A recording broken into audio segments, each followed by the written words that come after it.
Pai do Senhor, meus queridos irmãos, queria deixar uma palavra para os irmãos, uma palavra que é muito perguntada pelas pessoas nos dias de hoje, né? E em meio à geração que nós temos, né? Sem valores, sem respeito, tem acontecido muito, né? A pessoa que adultera, ela perde a salvação para sempre? Será que o adultério é um pecado imperdoável? Nós vamos ver à luz da Bíblia. A Bíblia diz no livro de Mateus 5, 27, 28 e 29, diz assim: Ouviste o que foi dito aos antigos: não cometerás adultério. Não adulterarás. 28. Eu, porém, vos digo que qualquer que atentar numa mulher para cobiçar, já em seu coração cometeu adultério com ela.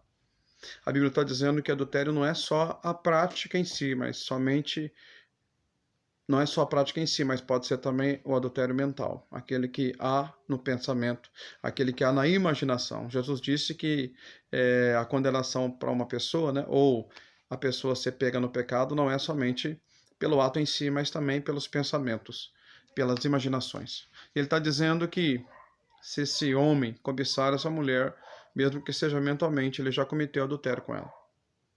Ok? Mas a pergunta é, quando o homem comete adultério ou a mulher comete adultério, é um pecado imperdoável? Se fosse um pecado imperdoável, Jesus não pregaria para a mulher samaritana. Quando ele chega lá, falando com essa mulher, no capítulo de João, você conhece muito bem a história. Quando ele chega lá, Jesus vai e revela como era a vida dela. Ele vai e diz para ela: chama o teu marido. E ela diz: eu não tenho marido. E ele disse: disseste bem, pois se você tivesse 7 maridos, ou 5 maridos, se não me fala a memória, mas o que está hoje não é teu marido.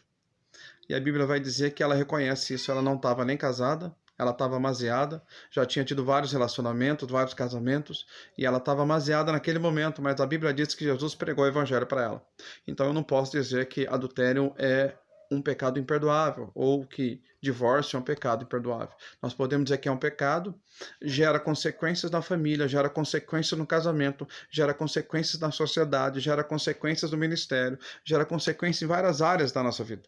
Mas não podemos dizer que ele é imperdoável, porque só existe um pecado imperdoável. Aos outros pecados, a pessoa pode se arrepender, a pessoa pode confessar, a pessoa pode voltar e se apresentar diante de Deus com o coração arrependido, que Deus a perdoará. E qual é o pecado imperdoável? O pecado imperdoável está no livro de Marcos, capítulo 3, versículo 28 a 30, que diz assim: Em verdade eu vos digo que aos homens serão perdoados todos os pecados e as blasfêmias que proferirem, mas quem blasfemar contra o Espírito Santo nunca mais terá perdão, pelo contrário, será réu de juízo ou de pecado eterno. Marcos 3, 28 ao 30. Então, eu creio que o adultério é terrível, ele tem assolado a nossa sociedade, ele tem assolado a igreja, ele tem levado muitas desgraças às famílias. Mas eu não posso dizer que uma pessoa que cometeu adultério ela nunca mais terá perdão, ou que ela não tem mais salvação. Eu posso dizer que qualquer pecado que não seja blasfêmia contra o Espírito Santo pode ser perdoado mediante o arrependimento, mediante a confissão e mediante buscar o Senhor de novo, tá bom? Então fique com essa mensagem, que o Espírito Santo fale mais aos vossos corações. Foi só para responder uma pergunta. Eu creio que ela vai transmitir um pouco de conhecimento, tá bom? Deus abençoe os irmãos. Que é o pastor Alexandre da Assembleia de Deus Nova Aliança. Fica na paz. Deus abençoe.